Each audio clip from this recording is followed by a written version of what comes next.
Ini rasa-rasanya kita sudah di hari terakhir di bulan Mei. Hari terakhir di bulan Mei, besok pagi kita sudah masuk di hari pertama di bulan Juni. Nah, saudara-saudara sekalian, jangan lupa hari ini masih ada seri terakhir daripada tema kita selama bulan Mei, ya, yang disebut dengan dipercaya di atas, tanggung jawab di bawah, gitu ya. Jadi ini yang menarik bahwa kita masih ada seri terakhir hari ini. Nah, minggu lalu kita sudah melihat seri keduanya. Seri kedua itu berbicara tentang support kuasa atau support kuasa. Artinya apa? Ada dukungan kuasa kepada gereja, kepada orang percaya untuk menjalankan tanggung jawab. Engkau tidak sendirian. Tuhan bukan Tuhan yang tahu memerintah doang, bukan. Tuhan kita bukan Tuhan yang cuma nyuruh-nyuruh, bukan. Tuhan kita juga bukan Tuhan yang sekedar ya kasih tanggung jawab, setelah itu dia biarkan, dia nggak support, dia nggak dukung. Tuhan kita bukan begitu. Tuhan kita dia kasih tanggung jawab, dikasih amanat agung, dia kasih yang namanya pekerjaan lanjutan buat muridnya. Dia bilang, aku menyertai kamu sampai akhir zaman. Dan dia bilang, kamu akan menerima kuasa kalau Roh Kudus turun atas kamu. Support kuasa Tuhan kasih. Saudara, ini menarik. Kenapa? Akhirnya kita bukan seseorang yang terus bekerja tanpa dukungan. Kita bekerja karena ada kuasa Tuhan kok. Kan itu sebetulnya. Kita melayani karena ada kuasa Tuhan. Kita melakukan semua aktivitas kita karena ada kuasa Tuhan. Jadi Allah kita Allah yang memberi support, ya. Dia memberi dukungan atas apa yang dia perintahkan. Dia memberikan, dia terlibat langsung dalam tanggung jawab yang dia berikan buat saudara dan saya. Karena itu dia bilang, tadi yang saya sudah katakan, kamu akan terima kuasa kalau Roh Kudus turun atas kamu. Nah, Yesus mengatakan mereka akan menerima kuasa kalau Roh Kudus turun atas mereka. Ini untuk waktu murid pada waktu itu. Sampai hari ini pun sama, saudara. Hal yang sama diberikan buat kita. Ya, bahwa kita juga diberikan support kuasa. Jadi para murid yang dulunya takut, tiba-tiba nggak takut lagi karena ada support kuasa. Yang tadinya mereka sembunyi, mereka tidak sembunyi lagi, mereka keluar dengan keberanian karena mereka ada support kuasa. Jika jadi yang dulu nggak pandai bicara, jadi pandai bicara. Mereka yang dulu jadi takut bicara, menjadi berani bicara. Itu kuasa Roh Kudus, saudara. Nah, hari ini, saudara, seri terakhir kita adalah gereja yang menyentuh bumi dengan kuasa surga. Ya, ini adalah subtema daripada dipercaya dari atas, tanggung jawab di bawah. Jadi waktu Yesus naik ke surga, Tuhan mempercayakan dari atas kepada kita tanggung jawab di bawah, di bumi maksudnya, ya. Nah, dengan demikian gereja harus menyentuh bumi dengan kuasa surga. Itu maksudnya. Ini kedengarannya kok agak seperti apa gitu ya. Tapi ini menarik, saudara, menarik. Di dalam gereja yang menyentuh bumi dengan kuasa surga ini ada 3 kata atau 3 kalimat yang menarik. Pertama, gereja. Gereja itu apa? Gereja itu bukan gedung, ya. Gereja itu kita. Gereja itu kumpulan orang percaya.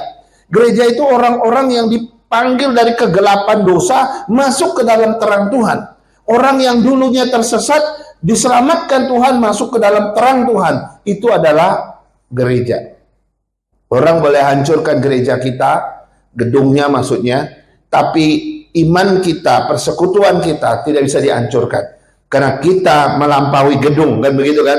Gereja itu bukan gedung, ya. Bahkan di Filipi 3 ayat 20 menyebutkan kita bukan sekedar gereja yang dalam arti yang hidup seperti orang-orang yang percaya itu, tapi dikatakan bahwa kita punya 2 kewarganegaraan loh. Kewarganegaraan yang ganda. Dalam Filipi 3 ayat 20 bilang begini, karena kewarganegaraan kita adalah di surga, dan dari situ juga kita menantikan Yesus Kristus sebagai juru selamat. Itu sebabnya, saudara, orang percaya sering disebut sebagai wakil kerajaan Allah di dunia ini. Jadi bagaimana gereja menyentuh bumi? Yaitu dengan kuasa surga, karena kita adalah wakil Allah. Kita wakil kerajaan Allah di dunia ini. Kalau kita tidak sebagai wakil Allah, kita bukan wakil dari kerajaan Allah di bumi, ya bagaimana Tuhan bisa melayani dunia lewat orang-orang yang tak percaya Tuhan? Jadi tugas dan tanggung jawab yang Tuhan berikan itu diberikan melalui kita sebagai wakilnya. Bapak Ibu Saudara sekalian. Kalimat yang kedua dari kalimat subtema tadi adalah menyentuh bumi. Bumi menggambarkan umat manusia yang tinggal di bumi ya. Kita udah pasti mengerti itu. Mereka adalah sasaran pelayanan kita. Mereka adalah fokus penyelamatan kita. Mereka harus dilayani, mereka harus dijangkau. Menyentuh mereka berarti gereja hadir, bukan menjauh maksudnya ya. Menjangkau hati, menjangkau kehidupan manusia di bumi, itu maksudnya memberi dampak yang nyata kepada orang yang belum percaya. Bagaimana saya hadir memberi dampak kepada mereka dan menghadirkan Tuhan, menghadirkan hadirat Tuhan kepada manusia yang belum diselamatkan. Ya, ini artinya menyentuh, ya menyentuh. Lalu melalui apa kita bisa menyentuh bumi? Melalui apa gereja bisa menyentuh bumi? Saudara, ada banyak. Pertama lewat firman Tuhan. Ya, lewat firman Tuhan, lewat Injil. Kenapa kita harus terus mengkhotbahkan firman Tuhan? Kenapa saudara terus merenungkan firman Tuhan? Supaya saudara punya bahan untuk bisa bagikan kepada temanmu. Kan begitu ya? Kalau ada renungan yang bagus, share-lah kepada temanmu. Ya, kalau ada firman Tuhan yang menyentuh, ya bagikan kepada mereka yang membutuhkannya. Kita menyentuh dunia ini lewat firman Tuhan, lewat Injil, lewat kebenaran itu dulu. Ya, sehingga dunia melihat kebenaran, mereka melihat firman, mereka lihat Injil, mereka mendengar Yesus. Itu adalah sentuhan-sentuhan kita. Bagaimana gereja menyentuh dunia ini, menyentuh bumi ini? Bagaimana kita menyentuh? Itu lewat kasih. Selain dari firman Tuhan, lewat cinta kasih. Orang Kristen terkenal dengan cinta kasih. Ya kan? Semua orang boleh membakar gereja kita, menutup gereja kita, tetapi kita lihat orang Kristen tidak membalas. Ya paling jauh mau laporkan ke polisi, itu pun polisi nggak mau nanggapi misalnya gitu ya. Ya sudahlah, yang penting kita sudah mencoba gitu ya. Lewat apa lagi? Kita bisa menyentuh dunia ini lewat doa kita. Waktu saya berobat ke Penang beberapa waktu yang lalu ya, tahun lalu apa 2 tahun lalu ya, setahun lebih yang lalu ya. Kami jam 7 pagi sudah di depan rumah sakit ngantri, belum buka itu. Bukan, dari jam 5 kami, jam 7 dia baru buka. Dari jam 5 kita udah duduk-duduk di depan rumah sakit gitu ya. Tiba-tiba saya lihat satu bapak-bapak yang wajahnya saya merasa dia tidak asing bagi saya. Saya lihat dia orangnya botak.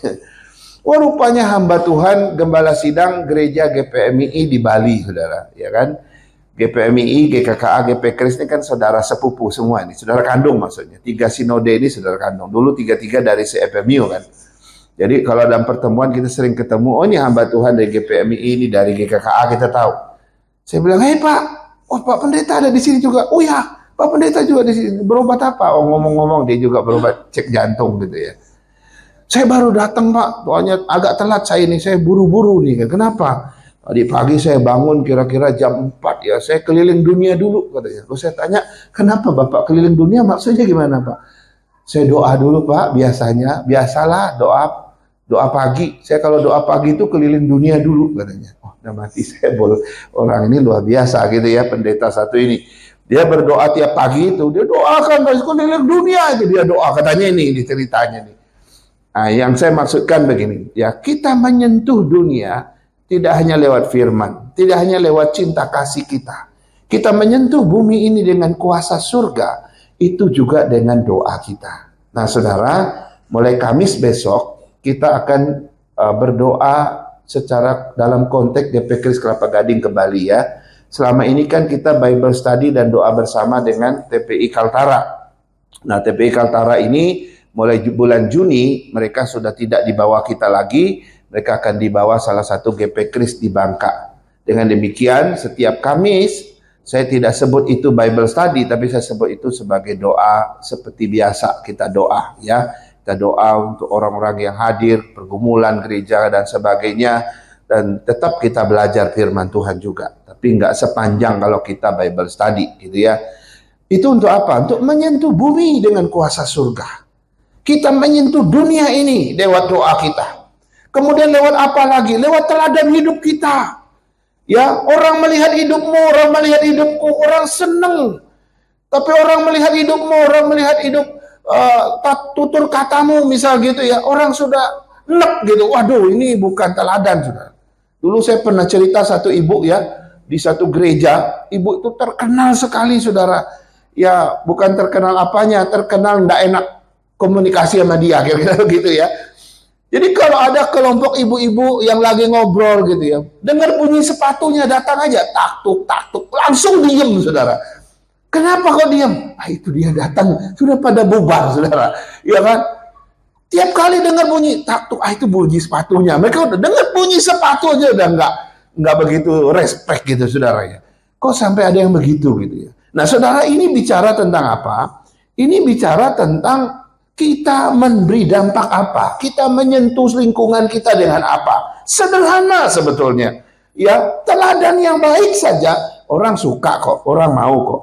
Kemudian melalui kehidupan yang kudus, yang suci, kita menyentuh dunia ini, menyentuh bumi ini dengan kuasa surga. Melalui apa? Hidup yang kudus, hidup yang suci. Saudara, kemarin kami belajar di pemuda tentang pekerjaan sebagai panggilan Allah. Salah satunya, Tuhan itu mau anak-anak muda itu kerja dengan penuh integritas. Ya, penuh integritas itu kayak apa? Bekerja dengan jujur, bertanggung jawab, dapat dipercaya, tidak curang. Ya, jujur semuanya. Sehingga waktu mau melihat engkau sebagai seorang sosok yang jujur, hidup dalam kesucian, firman, kebenaran, bosmu pasti percaya sama kamu. Nah, itu bicara begitu semalam, gitu ya. Nah, ini bicara menyentuh dunia, menyentuh bumi. Lalu ada kuasa surga, ya, dari tema tadi. Gereja, gereja yang menyentuh bumi dengan kuasa surga. Kuasa surga ini bicara apa? Ini bicara bukan kuasa dunia. Ini bukan bicara kuasa manusia, bukan. Ini juga bukan bicara kuasa politik. Tapi juga bukan kuasa roh, bukan. Tapi ini bicara tentang kuasa surga, kuasa Allah yang berkuasa di surga dan juga berkuasa di bumi, saudara ya. Ingat Yesus bilang apa?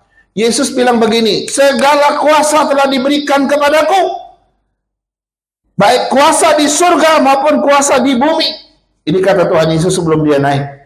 Jadi dia ada di surga, tapi dia punya kuasa sampai ke bumi.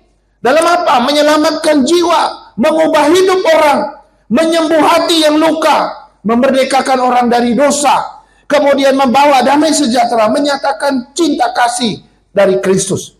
Jadi itu kuasa yang Tuhan nyatakan kepada dunia ini melalui gerejanya. Dan tinggal kita teruskan, saudara. Tinggal kita lakukan. Karena kuasa itu, otoritas itu diberikan kepada kita. Kita ini wakil kerajaan Allah. Dengan demikian, kita tinggal melakukannya dengan kuasa dari Allah. Jadi yang dimaksud dengan gereja yang menyentuh bumi dengan kuasa surga itu apa? Gereja hadir di dunia ini sebagai alat yang membawa hadirat Tuhan, membawa kuasa Tuhan, kasih Tuhan, kehendak Tuhan kepada manusia. Itu arti pertama. Ya, arti kedua, gereja yang tidak hanya menjalankan kegiatan agama semata di bumi ini, enggak cuma kegiatan, tetapi membawa realitas kerajaan Allah ya di tengah-tengah dunia. Itulah gereja yang menyentuh bumi dengan kuasa surga. Jadi gereja memang berada di bumi, tetapi sebenarnya berasal dari surga. Itu gereja, itu kita maksudnya. Kalau saya ngomong kata gereja, jangan langsung pikir gedung gereja ya. Jangan pikir, oh gereja secara gereja lokal, bukan. Kalau saya bilang gereja itu saya dan saudara maksudnya. Kalau saya bilang gereja yang menyentuh bumi, artinya orang percaya yang kelompok orang percaya yang menyentuh bumi, kita adalah orang-orang yang disebut gereja, ya, yang menyentuh bumi dengan kuasa surga, maksudnya begitu. Nah, lalu gereja hidup di dunia ini untuk melayani manusia, tetapi sumber kehidupannya, sumber kuasa gereja itu, sumber kuasanya kita itu dari surga, saudara, bukan dari dunia ini. Saudara, kalau sumber kuasanya bukan dari surga, saya nggak berani loh doa orang yang kerasukan setan. Saya nggak berani doakan orang sakit. Saya nggak akan berani melayani jiwa-jiwa kalau sumber kuasanya bukan dari Tuhan, dari surga. Gereja nggak akan berani apa-apa kalau bukan sumber kuasanya itu dari surga. Tidak mungkin, saudara. Kenapa kita begitu berani melayani, bahkan menantang setan sekalipun? Kenapa? Karena sumber kuasa gereja itu dari surga. Iya kan? Kalau tidak ada kuasa surga, maka gereja hanyalah organisasi manusia biasa. Kita ini hanya organisasi biasa, sama kayak partai politik, sama kayak ormas-ormas dan sebagainya. Iya kan? Dan gereja bukanlah seperti itu. Gereja bukan organisasi biasa seperti organisasi di luar sana. Gereja-gereja organisasi di dunia ini, saudara, nggak satu pun seperti gereja, sangat berbeda. Semua organisasi di dunia ini tidak ada kuasa dari surga, nggak ada. Semua organisasi di dunia ini, ya, mereka nggak menyentuh bumi dengan kuasa surga, nggak melayani manusia dengan kuasa Allah, enggak. Mereka nggak menyelamatkan jiwa dengan kuasa Roh Kudus, enggak. Beda sekali, saudara. Satu-satunya melakukan itu apa? Organisasi gereja. Karena gereja berbeda. Jadi di sini kita melihat bahwa beberapa perbedaan gereja dengan organisasi yang umum, ya. Pertama, gereja itu disebut tubuh Kristus. Ada nggak organisasi di dunia ini yang disebut sebagai tubuh Kristus? Nggak ada kan? Ya kan? Gereja dibangun oleh Kristus sendiri. Ada nggak organisasi di dunia ini yang dibangun oleh Kristus sendiri? Kecuali gereja. Nggak ada organisasi di dunia ini. Kemudian, gereja itu didiami, digerakkan oleh Roh Kudus. Ada nggak organisasi di luar sana yang didiami Roh Kudus dan Roh Kudus menggerakkan organisasi itu? Nggak ada. Gereja memiliki misi surgawi. Tidak ada satu organisasi di dunia yang punya misi seperti misi Tuhan, gitu ya. Jadi gereja bukanlah organisasi biasa, tapi organisasi yang berasal dari Allah, yang kuasanya bersumber dari Allah, yang kepemimpinannya, otoritasnya berasal dari Tuhan. Itu kita, saudara. Itu kita, itu saya, itu saudara. Jadi saudara orang luar biasa sebetulnya. Saudara bukan orang biasa, tapi saudara orang luar biasa. Karena sumber kuasamu dari Tuhan, otoritasmu itu dari Tuhan. Kamu bisa nantang setan sekalipun. Kenapa? Karena ada kuasa yang menyertai engkau. Kau bisa melayani dunia ini dengan kuasa surga.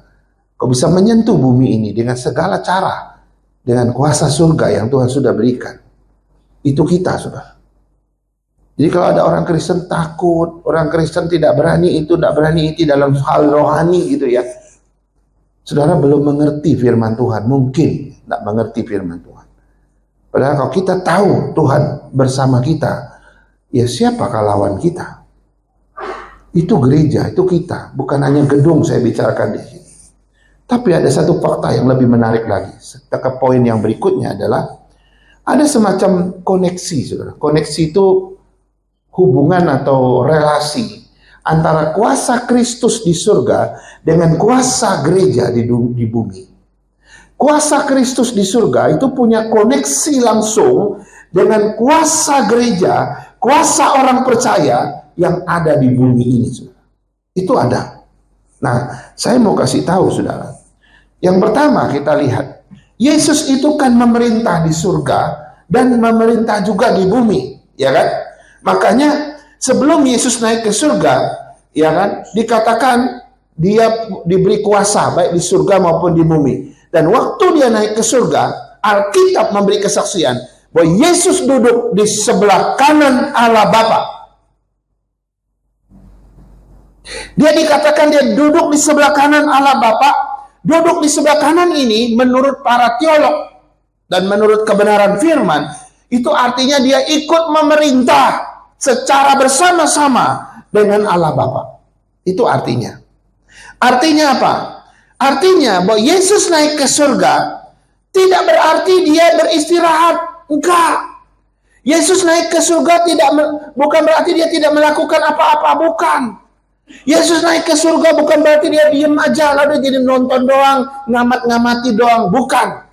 Tapi dia duduk di sebelah kanan Allah. Dia adalah raja dan itu menunjukkan apa? Yesus diberikan kehormatan yang sangat tinggi. Dia diberikan kuasa otoritas oleh Bapa langsung dan dia memiliki kuasa kerajaan Allah. dan dia memiliki pemerintahan sebagai Mesias, maka dia duduk di sebelah kanan Allah dan dia ikut memerintah di situ. Makanya sebelum ia naik ke surga, dia ngomong begini sekali lagi, kepadaku telah diberikan kuasa baik di surga maupun di bumi. Jadi ada koneksi kan? Yesus yang naik ke surga, duduk di sebelah kanan Allah Bapa, dia memerintah, kuasa Kristus punya koneksi langsung dengan gereja di bumi. Koneksinya gimana? Dia memerintah, ya kan? Dia punya kuasa di surga juga di bumi, gitu kan? Lalu dia memerintah langsung atas gereja, sehingga gereja melakukan apa yang dia perintahkan kepada gereja. Jadi pemerintahan Yesus luas sekali, mulai dari surga sampai bumi. Gak ada satu raja hebat pun di dunia ini, satu presiden hebat pun di dunia ini yang punya wilayah kekuasaan seperti itu. Ya, itu pemerintahan Kristus itu meliputi para malaikat, meliputi bangsa-bangsa, meliputi sejarah dunia, alam semesta, gereja, dan kuasa kegelapan sekalipun. Dia berkuasa atas semua itu, saudara. Allah sangat meninggikan dia karena dia punya kedudukan yang tinggi dan diberikan otoritas untuk itu. Nah, yang menarik adalah begini. Pemerintahan Kristus itu dilakukan melalui 3 hal. Jadi Yesus memerintah dari dunia ke bumi ini melalui kita orang percaya, itu melalui 3 hal. Pertama, dia melalui Roh Kudusnya. Ingat waktu dia naik ke surga, dia bilang, aku akan mengutus roh kebenaran untuk kamu. Roh penghibur. Banyak ya nama Roh Kudus ya. Roh penghibur, roh kebenaran, ya kan? Roh Kudus gitu kan. Aku akan mengutus dia. Jadi Tuhan melakukan apa? Yesus melakukan pemerintahannya lewat siapa? Roh Kudus. Roh Kudus itu nggak bekerja sendiri, saudara. Roh Kudus itu tidak punya tujuan program sendiri berbeda dengan Kristus. Nggak begitu, saudara. Dia meneruskan apa yang Kristus lakukan. Ini yang menarik. Yang kedua, dia juga melakukan pemerintahannya melalui firman-Nya. Tadi yang kita bilang, melalui firman-Nya. Jadi lewat firman yang tertulis, yang kita khotbahkan tiap minggu ini, dia melakukan pemerintahannya dari surga sampai ke bumi. Dimanapun firman Tuhan diberitakan, itu bagian dari pemerintahan Kristus atas dunia dan atas bumi. Dan yang menarik, yang ketiga, dia melakukan pemerintahannya tidak hanya melalui Roh Kudus, tidak hanya melalui firman, ternyata dia juga melakukan pemerintahannya melalui gerejanya, melalui kita, saudara. Melalui gerejanya. Jadi 3 loh, disejajarkan loh. Bersyukur nak, gereja disejajarkan dengan firman, dengan Roh Kudus loh. Bukan dalam arti kualitas, tentu kita beda ya, gereja tidak sama. Tapi dalam arti peran, tanggung jawab, ya kan?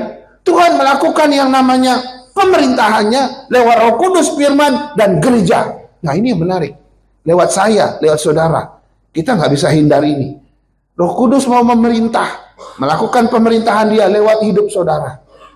Ya, jangan bilang, aduh Tuhan, hidupku berantakan Tuhan, hidupku tidak bernilai apa-apa Tuhan, hidupku nggak tahu apa-apa, udah nggak usah pakai aku. Enggak. Kalau engkau seorang yang sudah diselamatkan oleh Tuhan, kau harus ya siap dipakai Tuhan. Untuk apa? Untuk melakukan pemerintahan Kristus di dunia ini. Saudara, Kristus tidak pernah memerintah dengan sistem tirani. Tahu ya tirani? Tirani itu kekuasaan yang dipaksakan ya untuk menindas. Kalau kamu nggak setuju, saya tindas kamu gitu ya. Otoriter gitu ya, menindas, itu istilahnya tirani. Kristus nggak begitu. Dia memerintah dengan cinta kasih, dengan kerelaan gitu ya, dengan sukarela gitu ya. Jadi kalau dia mau memerintah melewati kita, melewati gerejanya, apakah dia paksa kita? Dia akan terus menawarkan, saudara. Tapi engkau mungkin menolak 1 kali, 2 kali, 3 kali menolak. Tuhan jangan pakai aku deh. Aku nggak mau Tuhan. Enggak, Tuhan mau pakai. Ya. Tapi Tuhan tidak pernah memaksa kita. Tapi itu menjadi kerugian buat kita. Tapi suatu saat pasti kau akan terima kalau Tuhan memang menghendakinya, gitu ya. Nah, Yesus memerintah dengan luar biasa, ya, dengan ciri-ciri dan karakter dia. Pertama dengan kasih karunia-Nya, dengan anugerahnya yang besar. Ya,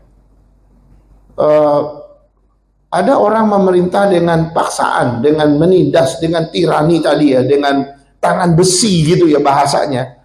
Ya, lalu ada orang memerintah dengan cinta kasih. Saudara, waktu saya belajar di kampus sekolah Alkitab S1 dulu gitu ya, kami bisa merasakan dosen yang menegur kami dengan cinta kasih itu kita bisa rasakan. Tapi ada juga dosen yang menegur kita dengan kebencian. Kita tahu loh, kita tahu rasanya. Ya. Dari cara bicara, tatapan wajah mereka tegur kita itu kita bisa tahu. Sehingga orang yang negur kita dengan belas kasihan, dengan cinta kasih tadi, sekeras apapun suaranya, kita terima dengan damai rasanya. Ada penerimaan yang enak gitu. Kita nggak rasa tersinggung, nggak rasa emosi gitu. Karena kita tahu dia negur saya ini rasa-rasanya dengan cinta kasih, dengan perhatian, dan dengan kebaikan. Tapi mohon maaf, memang ada oknum tertentu dalam dosen itu ya, yang nggak suka dengan kita tuh ada. Ya kan? Ada yang negur kita dengan kebencian, saya tahu. Langsung kita rasanya pingin melawan gitu rasanya. Pingin ngejawab gitu rasanya. Karena kita tahu nih orang nih bukan negur dengan baik-baik gitu. Nah, Tuhan memerintahkan kita dengan belas kasihan, dengan cinta kasih karunia yang besar, dengan kebenaran, keadilan, bahkan dengan maksud menyelamatkan kita. Kita bisa nggak rasakan itu, saudara? Atau kita terus marah-marah sama Tuhan. Tiap kali kita disinggung Tuhan, marah sama Tuhan. Tiap kali kejahatan kita disebut Tuhan, marah sama Tuhan. Tiap kali dosa kita ditegur, kita jadi emosi sama Tuhan. Begitu? Enggak, saudara. Tuhan memerintah hati kita itu dengan anugerah, cinta kasih, kelembutan, dan penuh perhatian. Karena itu setiap tegurannya harusnya melahirkan damai sejahtera dan sukacita. Karena itu bukan berarti dia mencelakakan kita, tapi dia menyelamatkan kita. Amin, saudara. Amin. Dia bukan mencelakakanmu, dia menyelamatkanmu. Teguran yang keras itu bukan mencelakakan engkau. Sama kayak papa kita, mama kita marah sama kita. Bukan berarti dia mencelakakan kita, enggak. Tapi dia mau menyelamatkan kita, saudara. Itu maksudnya. Nah, kalau gereja salah satu kekuasaan Kristus, ya. Saya ulangi ya, kalau gereja merupakan sesuatu kekuasaan di tangan Kristus gitu ya, cara Kristus memerintah dunia ini, maka pertanyaannya adalah gereja harus bagaimana? Kalau kita ini adalah alat di tangan Tuhan, alat kekuasaan di tangan Tuhan. Kalau kita ini adalah alat pemerintahan di tangan Tuhan, lalu kita harus apa? Pertama, kau harus tunduk kepada Tuhan. Dia kepala dari tubuh Kristus. Dia kepala dari gereja. Yang kedua, kita harus meneruskan pekerjaan Kristus. Kita nggak boleh diem. Kita mesti terlibat, mesti melayani. Dan kita harus menggunakan yang namanya otoritas dan kuasa Tuhan. Ya, jangan pernah keluar daripada otoritas itu. Dan kita harus mempertanggungjawabkan semuanya. Apapun yang dia sudah percayakan kepada kita, pertanggungjawabkan. Ya. Kalau engkau dikasih tugas, kalau engkau dikasih tanggung jawab, ya mungkin gereja belum kasih tugas. Ya, kita nggak tahu nanti kalau gereja membutuhkan saudara secara langsung akan kasih tugas dan tanggung jawab. Tapi kalau gereja belum kasih tugas dan tanggung jawab, ya kan, minimal Tuhan sudah kasih tugas dan tanggung jawab juga, yaitu melayani, ya kan.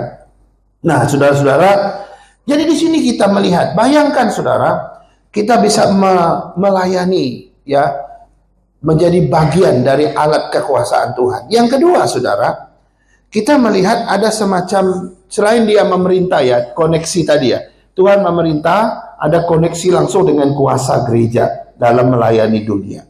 Karena dia bilang, Tuhan, aku diberikan kuasa baik di surga maupun di bumi. Dan semua yang dia perintahkan lewat Roh Kudus, lewat firman, dan lewat gereja yang ketiga. Sekarang yang kedua, Roh Kudus itu sebagai penghubung antara karya Kristus dengan gereja. Roh Kudus itu sebagai penghubung ya. Kalau dia penghubung berarti dia di tengah-tengah antara karya Kristus dengan gereja. Ada Roh Kudus sebagai penghubung. Ini koneksinya. Kenapa saya bilang ada koneksi antara kuasa Kristus dengan kuasa gereja? Karena ada Roh Kudus yang menjadi penghubungnya. Ini bicara masih dalam koneksi tadi. Nah, saudara, sejak Yesus naik ke surga, Yesus kan mengutus Roh Kudus, gitu kan? Lalu gambaran sederhananya adalah Kristus akhirnya menjadi kepala gereja, gereja jadi tubuh Kristus, dan Roh Kudus itu menjadi seperti napas yang menghidupkan gereja itu, gitu ya. Yang membuat tubuh Kristus itu menjadi hidup. Atau seperti listrik ya, saya coba menggambarkannya dengan listrik. Misalnya ini pembangkit listrik nih, pembangkit listrik, lalu ada kabelnya, lalu di dalam kabel itu ada aliran listriknya, gitu kan kira-kira ya. Kalau ini adalah pembangkit listriknya, generatornya, maka kabel menghantarkan aliran listrik itu ke rumah sehingga rumah itu menyala, betul nggak? Nah, kalau ini generator ini seperti Kristus, karya Kristus, maka kabel itu seperti penghubung. Itu adalah Roh Kudus yang menghantarkan kuasa karya Kristus tadi kepada gereja-gereja, kepada orang-orang yang mau percaya. Kira-kira begitu.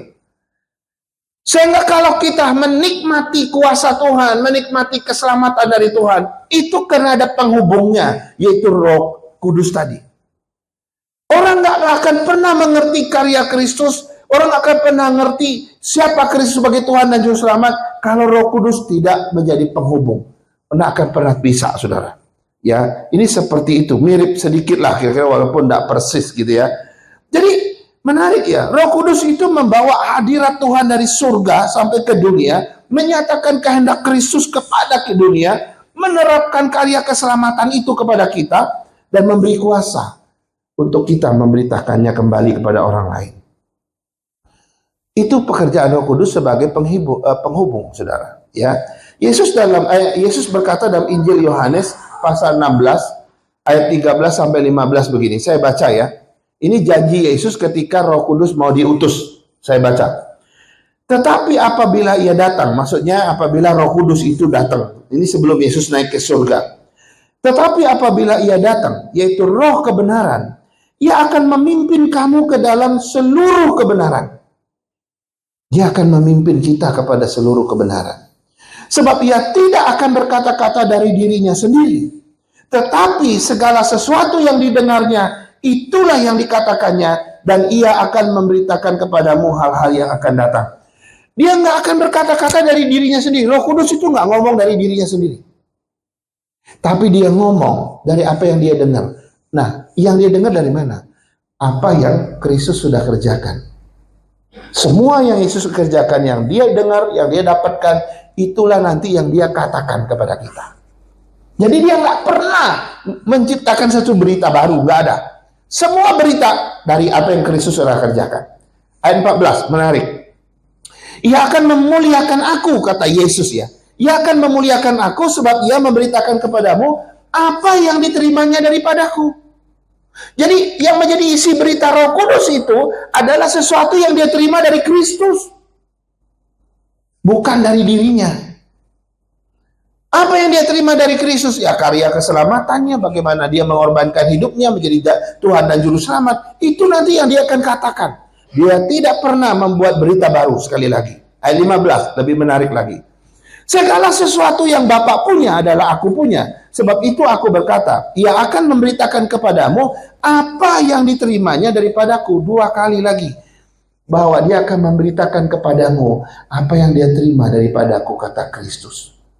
Saudara coba lihat, Roh Kudus selalu berdiri di tengah sebagai penghubung.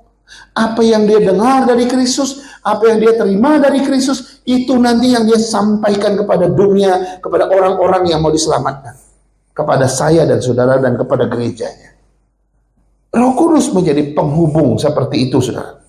Dia penghubung, ya. Dia menjadi perantara.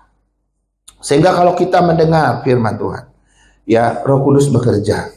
Waktu kita mendengar ya tentang pimpinan Tuhan, kita juga percaya Roh Kudus bekerja dalam hati kita. Kan semua itu ada dalam pelayanan pekerjaan Roh Kudus. Nah, saudara, pertanyaan selanjutnya, bagaimana cara Roh Kudus menghubungkan Kristus dengan gereja? Ini pertanyaannya. Bagaimana cara Roh Kudus menghubungkan Kristus yang di surga itu, yang sudah naik ke surga itu? Bagaimana dia menghubungkan Kristus yang di surga dengan gereja, dengan kita sebagai orang percaya? Gimana? Pertama, saudara. Pertama, dia menghadirkan Kristus ya di tengah gereja. Itu pertama. Secara rohani. Dia menghadirkan Kristus secara rohani di tengah-tengah gereja. Walaupun Yesus sudah di surga, tapi Roh Kudus bisa menghadirkan Kristus secara rohani di tengah-tengah gereja. Kita percaya ada Yesus di sini. Amin. Walaupun kita tahu dia ada di sana. Secara rohani dia ada di sini. Itu karena siapa? Itu karena Roh Kudus bisa menghadirkan Kristus secara rohani di tengah kita. Saat kamu di laut, yang suka mancing di laut, ada Kristus di sana, ada. Saat kamu di hutan, di gunung, di pesawat, di udara, ada Kristus di sana, ada. Roh Kudus bisa menghadirkan Tuhan secara rohani dalam hidup kita. Ini caranya. Pertama, dia juga menghadirkan hadirat Tuhan pada kita. Pimpinan Tuhan, penghiburan Tuhan, dan kuasa Tuhan kok. Dia bisa hadirkan semua, saudara.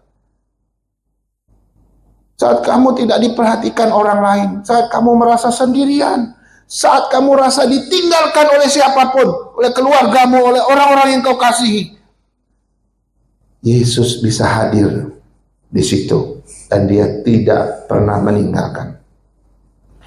Saudara bisa lihat ya, gereja mula-mula itu menjadi penuh kuasa itu karena Roh Kudus dicurahkan ke mereka. Dengan demikian Kristus menjadi otoritas atas gereja pertama kali. Jadi waktu Roh Kudus turun, sudah ada gereja belum? Gereja lahir kapan? Gereja pertama lahir kapan? Gereja pertama lahir itu setelah Roh Kudus turun. Tapi ada yang bilang sejak Tuhan Yesus, ya boleh juga. Tapi setelah Roh Kudus turun, barulah lahir yang namanya gereja. Dan gereja itu pun cuma satu. Waktu Petrus khotbah ada 3.000 orang percaya. Dari situlah lahir gereja mula-mula.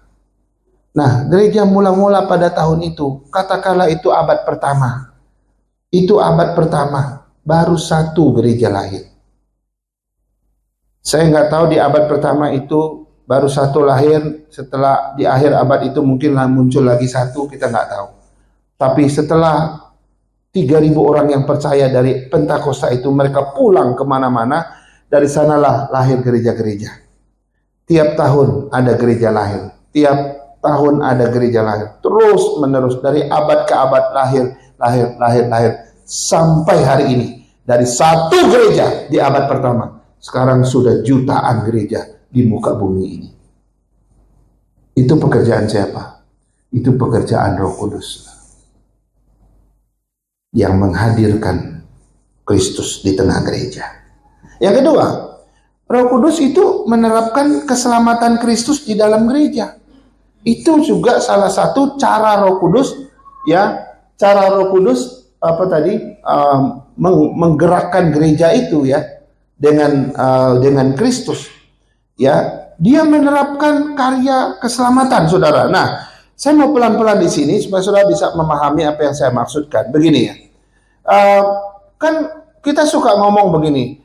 Kamu percaya Yesus deh. Yesus itu Tuhan dan Juru Selamat. Dia mengasihi kamu. Dia mati di kayu salib untuk menebus dosa kamu. Kalau kamu percaya Yesus dengan mengaku dia adalah Tuhan dan Juru Selamatmu, dan terima dia dalam hatimu sebagai Tuhan dan Juru Selamatmu juga, maka dosamu diampuni, kamu diselamatkan.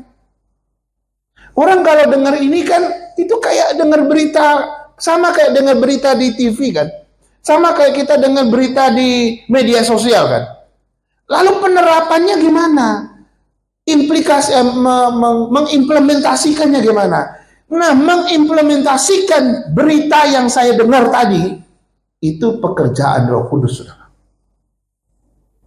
Dialah yang menerapkan, kata menerapkan itu mengimplementasikan, ya kan? Nah, bagaimana caranya dia mengimplementasikan?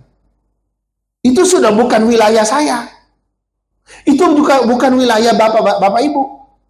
Kita cuma bilang Yesus itu Tuhan Juru Selamat. Kamu percaya dia dengan hatimu, terima dia, kamu diselamatkan. Orang itu cuma dengar, nih berita apa sih? Tapi yang berita yang dia dengar itu cuma sebatas itu. Kita nggak bisa terapkan kepada dia. Yang menerapkan kepada dia itu urusan Roh Kudus, bukan urusan saya. Urusan kita cuma ngomong aja. Urusan kita cuma sampaikan saja. Soal yang menerapkan berita yang saya sampaikan kepada pribadi orang yang mau diselamatkan ini, itu pekerjaan Roh Kudus. Dengan cara apa? Pertama, dia menginsapkan dia akan dosanya. Pendeta Ipin tidak bisa menginsapkan orang soal dosanya. Yang bisa itu cuma Tuhan, yaitu Roh Kudus.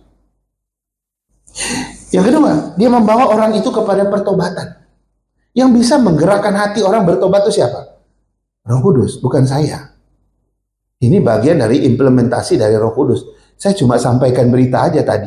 Tapi Roh Kudus sekarang punya pekerjaan yang lanjutan. Kemudian dia melahirbarukan dia. Waktu dia melahirbarukan dia juga kasih iman kepada dia. Dia berikan iman. Dan akhirnya dia diadopsi menjadi anak Allah, diselamatkan.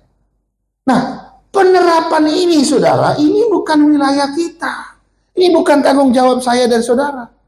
Kita cuma sampaikan berita, urusan menerapkan, urusan mengimplementasi kepada orang itu urusan Roh Kudus.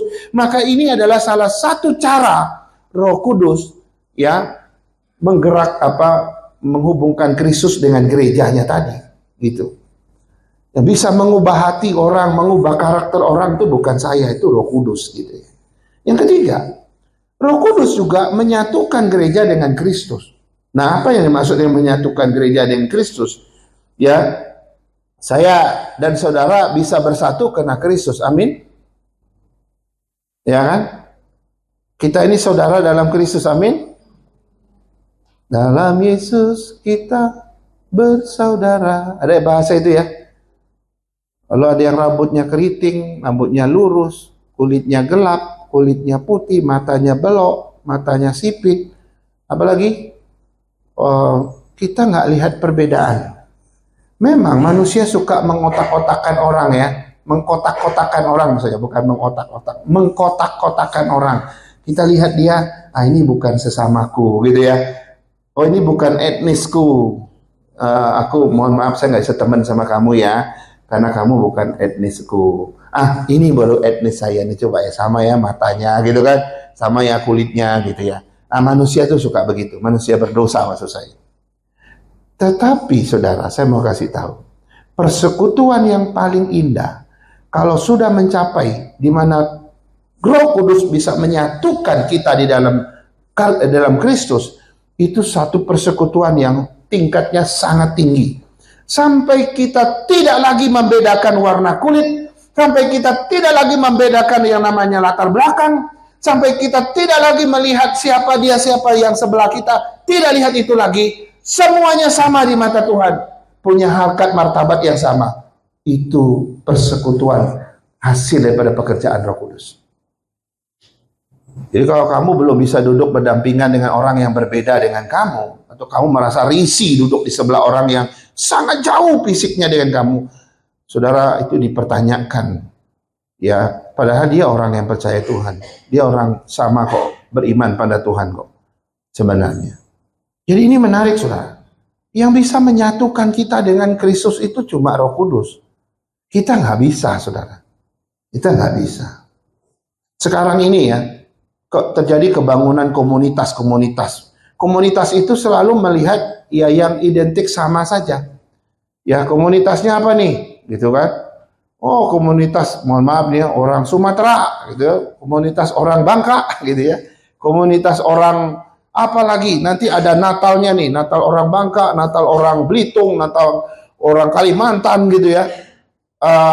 Kedengarannya sih tidak masalah gitu ya. Tapi kalau kita lihat lebih dalam, sebenarnya Tuhan masih mau kita lebih menyatu lagi ya, sampai tidak ada lagi identitas tertentu sebetulnya. Nah, ini pekerjaan Roh Kudus, Saudara. Jadi kalau Roh Kudus bekerja, kita akan disatukan. Ia menyatukan orang percaya dengan Kristus. Aku dan kamu, kata Tuhan. Dan aku di dalam kamu, kamu di dalam aku. Itu pertama kali. Kemudian dia memberi kehidupan rohani pada kita. Semua sama. Ya kan? Membangun persekutuan, relasi yang kuat dengan Kristus dan juga sesama kita. Dan juga dia memberikan kesempatan-kesempatan untuk kita bisa nikmati kebersamaan itu. Jadi ini menarik. Kemudian yang berikutnya, Roh Kudus menggerakkan gereja sebagai perantara, sebagai penghubung. Dia menggerakkan gereja. Ya. Artinya apa? Motor penggerak gereja itu bukan pendeta. Motor penggerak gereja itu bukan majelis. Motor penggerak gereja itu bukan aktivis. Motor penggerak gereja itu Roh Kudus. Ini ajaran yang benar. Motor penggerak gereja itu Roh Kudus. Roh Kuduslah yang akan menuntun kita. Ya, kita mesti peka apa yang Roh Kudus mau kita lakukan. Itu yang dia mau. Sehingga kita berkaitan dengan yang namanya pimpinan Roh Kudus sebagai penggerak. Ya kan? Saudara, di dalam gereja itu, saya harus terus terang. Di dalam gereja itu ada dua kelompok orang. Mudah-mudahan di sini tidak ada. Tapi kalaupun ada ya memang faktanya selalu ada begitu di setiap gereja. Yang pertama itu ada kelompok orang yang bisa digerakkan. Bisa digerakkan. Jadi kalau Roh Kudus menggerakkan mereka, mereka cepat sekali. Ya kan? Apapun yang dikerjakan di dalam gereja, mereka orang yang ringan tangan untuk membantu bekerja bagi Tuhan. Ini kelompok orang yang bisa digerakkan. Tapi ada sebagian orang, kelompok orang Kristen di dalam gereja, itu tidak bisa digerakkan. Mohon maaf ya. Ada orang yang tidak mau digerakkan, mungkin mereka punya status sosial yang hebat kali. Ya, di dalam gereja itu kalau ada bos besar, biasanya nggak bos besar disuruh-suruh nggak mau, ya kan? Ya kan? Kadang-kadang begitu. Ada orang yang nggak mau digerakkan. Gereja bikin memotivasi tetap nggak mau, mendorong nggak mau, kemudian ditarik-tarik juga nggak mau ikut gitu kan? Mereka tidak bisa digerakkan. Bahkan digerakkan oleh Roh Kudus pun mereka nggak mau. Nah, ini celaka, saudara. Ingat tadi ya, penggerak gereja bukan manusia. Penggerak gereja adalah Roh Kudus. Kita semua harus mau digerakkan. Kalau kita menjadi anggota tapi kita tidak mau digerakkan Roh Kudus, itu artinya apa saya nggak tahu. Harusnya kita mau digerakkan oleh Roh Kudus, karena memang Roh Kudus harus menggerakkan kita. Melakukan apa? Memimpin kita untuk melakukan apa, buat apa bagi Tuhan. Kan begitu ya? Jadi kita kelompok yang mana saya nggak tahu, tetapi mari kita koreksi diri kita. Apakah kita orang yang gampang digerakkan Roh Kudus, atau saya ini seorang yang tidak gampang digerakkan Roh Kudus? Sehingga kita selalu bawaannya, aduh jangan saya, begitu ya. Tapi yang menarik saudara, Roh Kudus itu sebagai penggerak, dia melakukan apa saja. Dia memberi kuasa untuk pelayanan kita kok. Bukan berarti dia nggak support kita, dia support. Dia mengubah hati kita. Dia mempersatukan, mempersekutukan orang-orang yang kita layani. Dan dia memberikan karunia bagi kita untuk kita bisa bekerja bagi dia. Dan dia memimpin kepada keputusan-keputusan gereja. Saudara, kita memutuskan sesuatu di gereja ini nggak sembarangan. Kita memutuskan sesuatu di gereja, kita berdoa, kita minta Roh Kudus bekerja dulu. Supaya kita lihat kemana Roh Kudus sebenarnya mau bawa kita. Ya kadang-kadang gitu ya, kalau kita pemimpin di sinode lah, saya ini udah berapa periode di sinode, 4 periode di sinode, ya kan? Saya bisa lihat gitu ya, kadang-kadang kita lihat orang emosi dalam rapat, orang bisa marah-marah, tersinggung, bahkan mengundurkan diri, begitu ya. Wah, saya bilang ini kayak organisasi sekuler saja. Makanya di gereja tertentu saudara, kalau sudah memuncak panas kayak begitu, ayo kita doa dulu. Jadi bisa 3 sampai 4 kali mereka doa dulu di tengah rapat supaya meredam ego kita, meredam emosi kita, supaya kita kembali dipimpin oleh Roh Kudus dan rapat itu. Bukan dipimpin oleh logika kita, kepintaran kita, oleh ego kita, bukan. Tapi kembali dipimpin oleh Roh Kudus. Gitu ya. Karena itu kita di dalam gereja nggak bisa memaksakan kehendak kita, nggak bisa. Karena kehendak yang kita lakukan itu kehendak Roh Kudus kok. Karena itu ada seorang hamba Tuhan ditanya, wah nanti kalau Bapak meninggal, pecah dong gereja itu. Ya kan, nanti ada yang bisa kemana-kemana kan, pemimpinnya banyak di bawah Bapak gitu kan. Oh dia bilang begini, enggak. Kalau mereka mengerjakan kehendak Roh Kudus, kehendak Tuhan yang sama, mereka pasti nggak akan pecah. Tapi mereka akan pecah kalau yang mereka kerjakan itu adalah ambisinya, kehendak pribadi mereka. Saudara boleh lihat itu. Roh Kudus itu luar biasa di dalam pelayanan dan gereja dan sebagainya, saudara. Jadi ini menarik. Lalu kita juga bisa membaca seperti apa sih tanda-tanda gereja yang digerakkan oleh Roh Kudus. Nah, saudara, ada tanda-tanda tertentu yang sebetulnya belum tentu itu digerakkan oleh Roh Kudus. Cek habis. Itu belum tentu digerakkan oleh Roh Kudus, ya.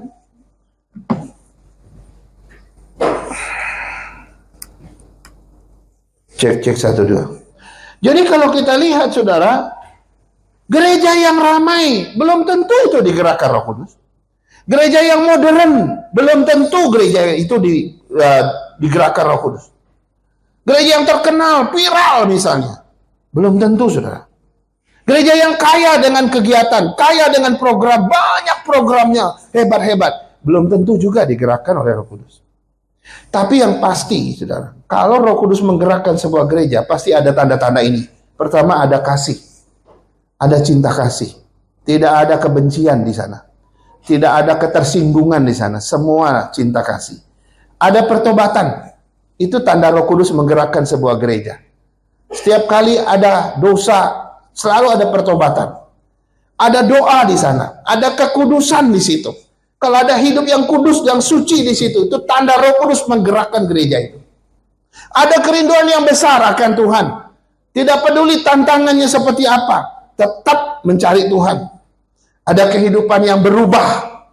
Ya, itu tanda Roh Kudus menggerakkan sebuah gereja. Dan ada pertumbuhan iman. Tentu juga ada pemberitaan firman Tuhan. Dan ada Injil yang diberitakan. Saudara, itu tanda-tanda Roh Kudus yang menggerakkan gereja. Tadi yang ramai belum tentu, yang kaya program belum tentu, yang viral, yang terkenal, yang modern belum tentu, saudara. Karena mohon maaf, saya pernah dengar secara langsung sebuah cerita satu gereja besar di belakang Kelapa Gading sana. Ya, satu gereja besar di Kelapa Gading. Wah, mereka punya sel group, sel group itu kelompok tumbuh bersama, KTB dia. Sel grup wilayah-wilayah itu. Ada sel grup keluarga-keluarga, ada sel grup anak muda gitu ya. Nah, salah satu sel grup anak muda itu, saudara. Di situ ada anak muda, ada pria, ada wanita, semua mereka lah. Dan banyak penata layan anak muda juga ada di sel grup itu. Dan berita yang saya dengar yang mengagetkan adalah mereka ini pelayan Tuhan, aktivis di gereja, anak muda yang sangat aktif di dalam sel grup yang sama. Mereka kumpul kebo, saudara. Mereka hidup di dalam dosa percabulan di situ. Sel grup loh. Sampai kita terkaget-kaget. Terima kasih. Cek. Terkaget-kaget, saudara. Pada gereja mereka besar. Kalau ibadah itu, mohon maaf tuh, ribuan. Musiknya luar biasa. Tapi orang di dalamnya, cerita yang kita dengar seperti itu. Begitukah model gereja yang digerakkan oleh Roh Kudus? No, saudara. Gereja yang digerakkan Roh Kudus, salah satunya kesucian itu. Pasti ada, saudara. Tidak seperti itu. Yang kelima, cara Roh Kudus menjadi penghubung daripada Kristus dengan gereja. Dia memimpin gereja menjalankan misi Kristus. Roh Kudus itu akan memimpin gereja, melakukan misi Kristus, ya tentu memberitakan Injil, ya menjadikan semua bangsa muridku, kata Tuhan Yesus, dan melayani dunia. Tetapi kuasa untuk menjalankan misi itu tidak kita punya, hanya dari Roh Kudus. Itu sebabnya Yesus berkata, kamu akan menerima kuasa kalau Roh Kudus turun atas kamu. Sebab kuasa, sumber kuasa kita untuk melayani hanya dari Roh Kudus. Artinya, misi Kristus tidak mungkin kita jalankan di dunia ini dengan kemampuan kita manusia saja, dengan cara organisasi manusia saja, nggak mungkin. Dengan strategi, metode manusia saja nggak bisa. Dengan kepintaran, hikmat manusia nggak mungkin. Tetapi pelaksanaan misi hanya bisa dijalankan kalau itu kuasa Roh Kudus berperan. Luar biasa. Kita sudah lewat dalam dua garis besar yang besar, ya. Sekarang kita masuk di dalam garis besar yang terakhir, bagian ketiga. Yang tadi itu koneksi, ya. Sekarang kita lihat gereja tidak bekerja sendirian. Ya, gereja tidak bekerja sendirian. Jadi kalau Kristus punya koneksi, kuasa Kristus punya koneksi dengan kuasa gereja. Yang pertama kita lihat karena Kristus dikasih kuasa baik di surga maupun di bumi, dia memerintah langsung. Ini yang pertama. Yang kedua, Roh Kudus jadi penghubung. Nah, waktu dia jadi penghubung, dia menggerakkan gereja dengan 5 cara yang tadi kita udah lihat. Sekarang kita lihat bagian yang ketiga, berarti gereja tidak melayani sendirian, sebab ada Kristus dan Roh Kudus yang bekerja, ikut serta bekerja. Nah, setelah kita lihat gereja itu dipimpin oleh Roh Kudus, gereja itu disertai oleh Roh Kudus, gereja itu digerakkan oleh Roh Kudus, kita udah lihat. Maka kesimpulannya sekarang adalah gereja tidak sendirian. Saya tidak sendirian, saudara tidak sendirian. Kita tidak sendirian. Atau dengan kata lain, kita tidak dibiarkan melakukan tanggung jawab kita sendirian. Dan Roh Kudus, saudara, dia berjanji menyertai kita. Dan Yesus sendiri juga berjanji akan menyertai kita sampai akhir zaman. Menarik, saudara. Karena itu satu-satunya sikap gereja apa? Ya tunduk kepada otoritas Kristus, bergantung kepada Roh Kudus, ya. Dan Roh Kudus dan Kristus itu adalah mitra kerja kita, atau kita mitra kerjanya Roh Kudus. Kita ini mitra kerjanya Kristus. Kita ini mitra kerjanya Tuhan di dunia ini. Wah, kalau kita diangkat mitra, itu luar biasa. Ini bukan manusia biasa yang angkat kita jadi mitra. Yang angkat kita mitra ini adalah Tuhan sendiri, saudara. Karena itu kita harus bersyukur karena kita boleh bermitra dengan Tuhan, melakukan semua pelayanan di dunia ini. Sebuah pertanyaan sebagai penutup, sebagai terakhir, saudara. Saya baca dengan jelas, ya.